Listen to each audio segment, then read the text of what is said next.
بسم اللہ الرحمن الرحیم نحمده ونصلی ونسلم علی رسوله الکریم اما بعد فاعوذ باللہ من الشیطان الرجیم بسم اللہ الرحمن الرحیم وَإِذْ قَتَلْتُمْ نَفْسًا فَادَّارَأْتُمْ فِيهَا وَاللَّهُ مُخْرِجٌ مَا كُنْتُمْ تَكْتُمُونَ فَقُلْنَا اضْرِبُوهُ بِبَعْضِهَا كَذَلِكَ يُحْيِي اللَّهُ الْمَوْتَى وَيُرِيكُمْ آيَاتِهِ لَعَلَّكُمْ تَعْقِلُونَ ثم قست قلوبكم من بعد ذلك فهي كالحجارة أو أشد قسوة وإن من الحجارة لما يتفجر منه الأنهار وإن منها لما يشقق فيخرج منه الماء وإن منها لما يهبط من خشية الله وما الله بغافل عما تعملون صدق اللہ مولانا العظیم وبلغنا رسولہ النبی الکریم الامین فقال اللہ تبارک وتعالی فی شان حبیبہ صلی اللہ تعالی علیہ وسلم ان اللہ وملائکتہ یصلون علی النبی یا ایہا الذین آمنوا صلوا علیہ وسلموا تسلیما الصلاة والسلام علیک یا سیدی یا رسول اللہ وعلی آلک واصحابک یا سیدی یا حبیب اللہ الصلاة والسلام علیک یا سیدی یا رحمت للعالمین وعلی آلک واصحابک یا سیدی یا خاتم النبیین۔ اللہ رب العالمین احکم الحاکمین کی حمد اور ثنا اور حضور پر نور شافی یوم النشور سرور کائنات مفخر موجودات زینت بسم کائنات جان کائنات بلکہ جان جہان کائنات تاجدار مدینہ سرور قلب و سینہ حضور علیہ الصلاۃ والسلام کی بارگاہ بے کس پناہ میں درود و سلام کا نذرانہ عرض کرنے کے بعد میرے انتہائی واجب الاحترام جملہ معزز و محتشم سامعین کرام السلام علیکم ورحمۃ اللہ وبرکاتہ۔ سامعین زیر احتشام میں نے آپ کے سامنے قرآن مجید برہان نشید کی چند آیات مقدسات تلاوت کرنے اور آپ نے انہیں سماعت فرمانے کا ثواب حاصل کیا۔ اللہ تبارک و تعالیٰ نے ارشاد فرمایا کہ وَإِذْ قَتَلْتُمْ نَفْسًا فَادَّارَأْتُمْ فِيهَا وَاللَّهُ مُخْرِجٌ مَا كُنْتُمْ تَكْتُمُونَ، اور یاد کرو جب تم نے ایک جان کا قتل کیا اور پھر تم ایک دوسرے کو اس قتل میں ملوث کرنے لگے۔ واللہ مخرج ما کنتم تکتمون، اور اللہ تبارک و تعالیٰ اس چیز کو ظاہر کرنے والا ہے جس چیز کو تم چھپاتے ہو۔ فقلنا اضربوہ ببعضہا، پھر اس کے بعد ہم نے کہا کہ مارو تم اس کے جسم کے بعض حصے کو اس گائے کے بعض حصہ سے۔ کذالک یحیی اللہ الموتى ویریکم آیاتہ لعلکم تعقلون، اسی طرح اللہ تبارک و تعالیٰ مردوں کو زندہ فرمائے گا، وَيُرِيكُمْ آيَاتِهِ لَعَلَّكُمْ تَعْقِلُونَ، اور تمہیں اپنی نشانیاں دکھائے گا تاکہ تمہیں عقل اور سمجھ آ جائے۔ ثُمَّ قَسَتْ قُلُوبُكُم مِّن بَعْدِ ذَلِكَ فَهِيَ كَالْحِجَارَةِ أَوْ أَشَدُّ قَسْوَةً، پھر تمہارے دل سخت ہو گئے اس کے بعد، گویا کہ وہ پتھر سے بھی زیادہ سخت، پتھر یا اس سے بھی زیادہ سخت۔ وَإِنَّ مِنَ الْحِجَارَةِ، اور پتھروں میں سے کچھ ایسے بھی ہیں کہ لَمَا يَتَفَجَّرُ مِنْهُ الْأَنْهَارُ، کہ بے شک بعض پتھر جو ہیں ان سے دریا جو ہیں وہ پھوٹ پڑتے ہیں۔ وَإِنَّ مِنْهَا لَمَا يَشَّقَّقُ فَيَخْرُجُ مِنْهُ الْمَاءُ، اور ان میں سے کچھ ایسے ہیں کہ وہ پھٹتے ہیں تو ان سے پانی نکل آتا ہے۔ وَإِنَّ مِنْهَا لَمَا يَهْبِطُ مِنْ خَشْيَةِ اللَّهِ، اور بے شک بعض پتھر اللہ کے خوف سے گر پڑتے ہیں۔ وَمَا اللَّهُ بِغَافِلٍ عَمَّا تَعْمَلُونَ، اور اللہ تبارک و تعالیٰ تمہارے اعمال سے یعنی جو کچھ تم کرتے ہو اس سے بے خبر نہیں ہے۔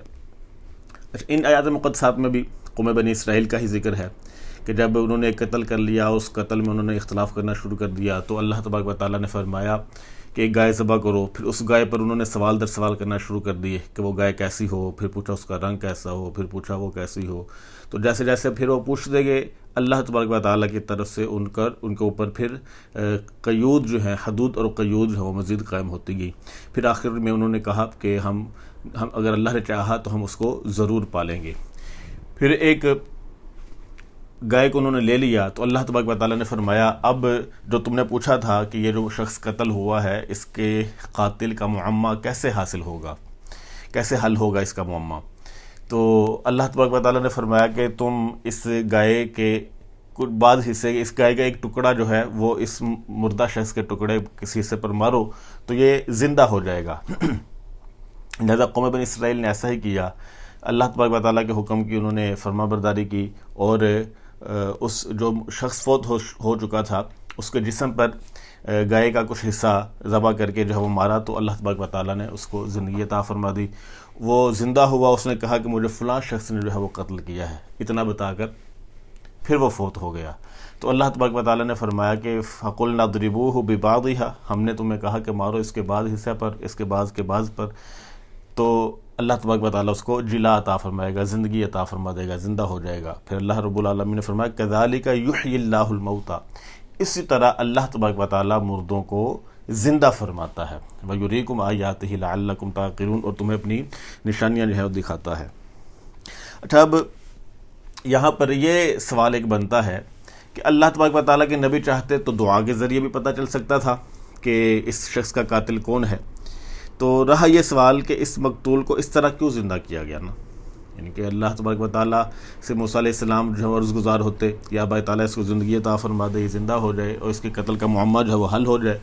تو وہ ایسے بھی حل ہو سکتا تھا جیسے پہلے 70 اسرائیلی جو ہے قوم بنی اسرائیل کے جو افراد ہیں ان کو زندہ کیا گیا تھا موسیٰ علیہ السلام کے کہنے پر، تو یہ شخص بھی زندہ ہو سکتا تھا۔ تو سامعین، اس میں کچھ حکمتیں ہیں۔ اب اگر اللہ تبارک و تعالیٰ ایسا نہ کرتا تو وہ جو والدین کا ایک فرما بردار بیٹا تھا اس کا کیسے پتہ چلتا، اور فرشتے کا انسانی شکل میں متشکل ہو کر آنا، اس سے بھی ایک پردہ جو ہے وہ اٹھ گیا کہ پتہ چل گیا کہ اللہ تبارک و تعالیٰ کے جو فرشتے ہیں وہ اس طرح بھی زمین میں آ سکتے ہیں۔ پھر ایسے ہی ان معاملات سے پتہ چل جاتا ہے کہ پھر فقہ کے مزید معاملات کیا ہیں۔ اب اس سے یہ بھی پتہ چل گیا کہ قاتل جو ہے وہ مقتول کے مال کا وارث بھی نہیں بنتا، یہ بھی ایک مسئلہ حل ہو گیا، کیونکہ وہ قاتل ہے اور جس کو اس نے قتل کیا ہے اس کے مال کا وہ حصہ چاہے رشتہ داری کیوں نہ ہو اس کا جو ہے وہ وارث نہیں بنے گا۔ تو یہ اس میں کچھ حکمتیں تھیں جس سے یہ پتہ چلنا تھا کہ انسان جو ہے وہ کس طرح کے اس دنیا میں بچ سکتے ہیں۔ پھر اللہ رب العالمین نے فرمایا کہ بے شک تمہارے دل سخت ہو گئے، ثم قست قلوبکم من بعد ذلک فہی کالحجارۃ او اشد قسوہ،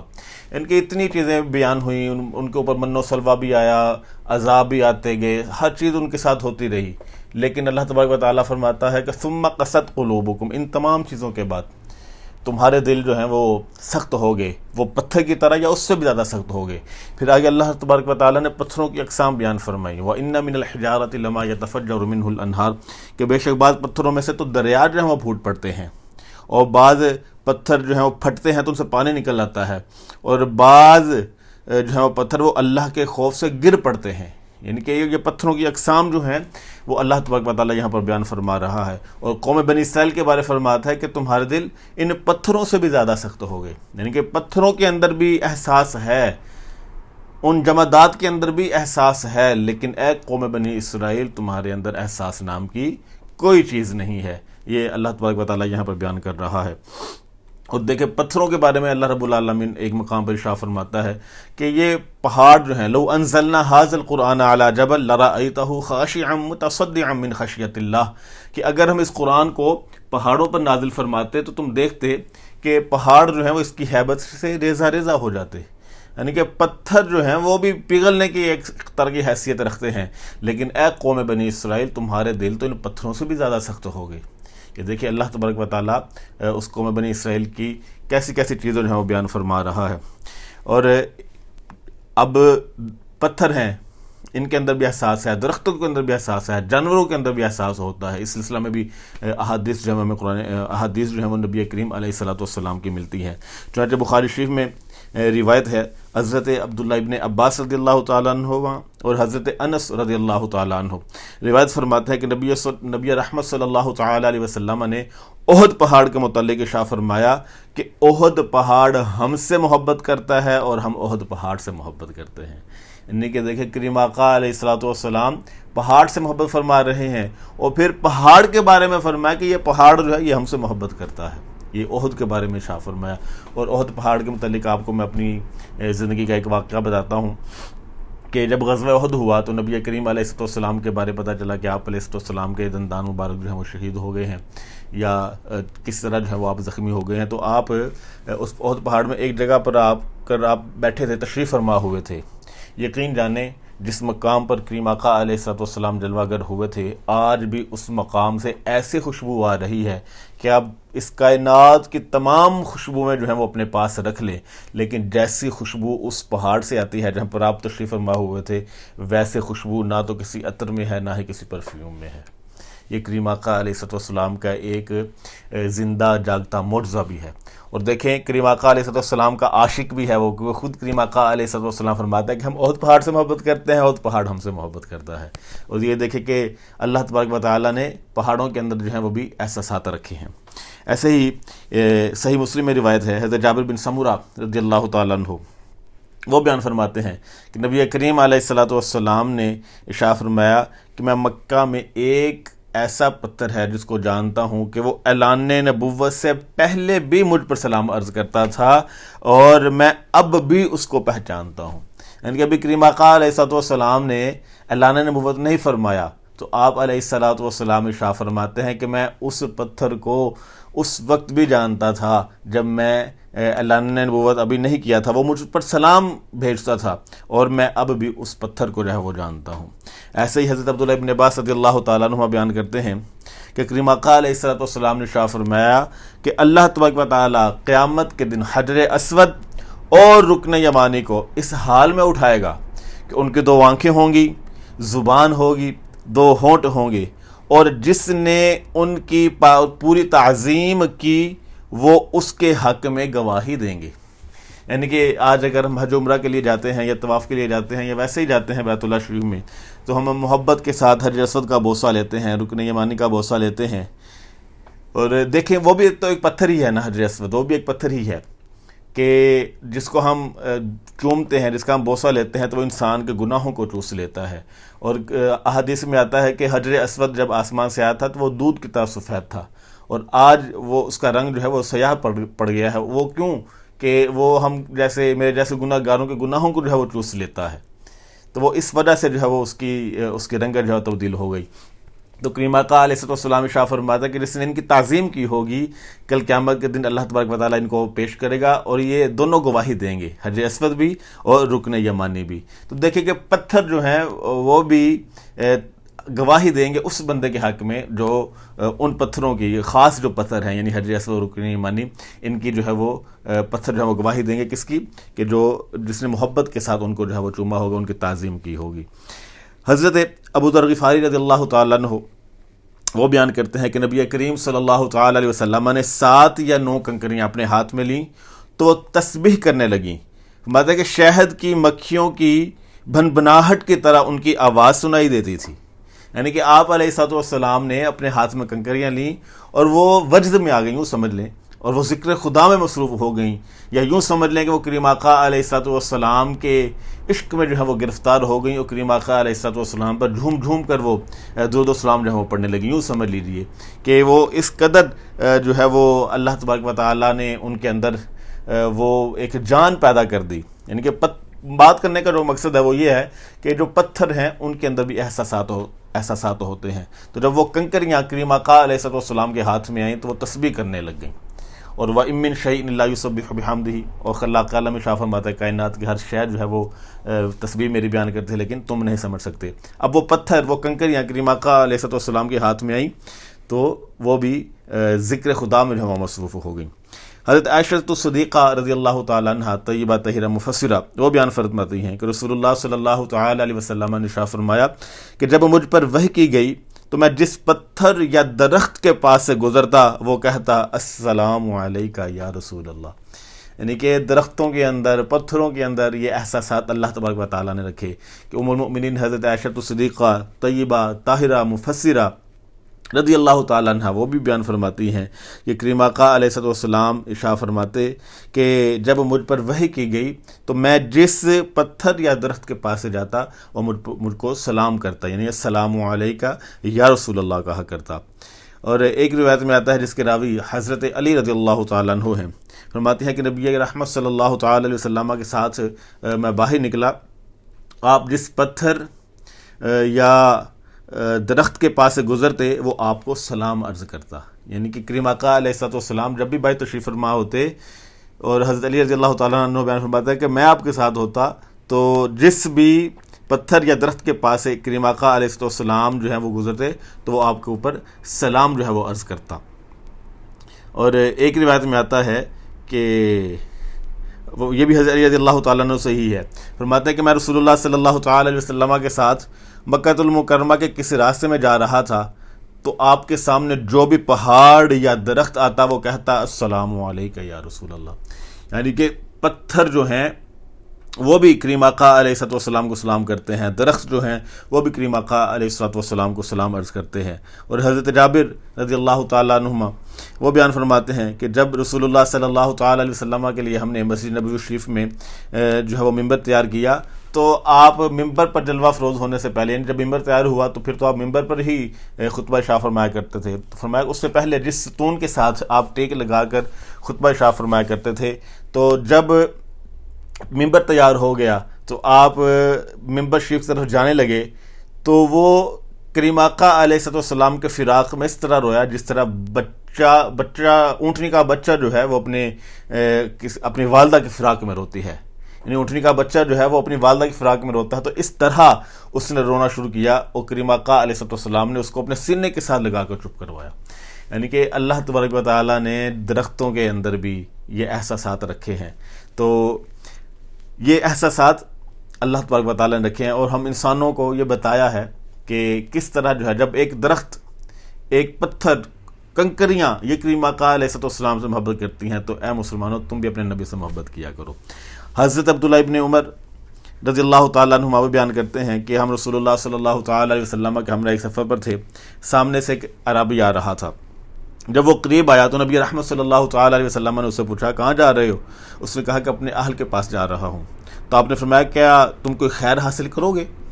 اس نے پوچھا وہ کیا ہے؟ تو آپ نے فرمایا کہ تم یہ گواہی دو کہ اللہ کے سوا کوئی معبود نہیں، وہ وحدہ لا شریک ہے، اور میں یعنی محمد جو ہے وہ اللہ کا بندہ اس کا رسول ہوں.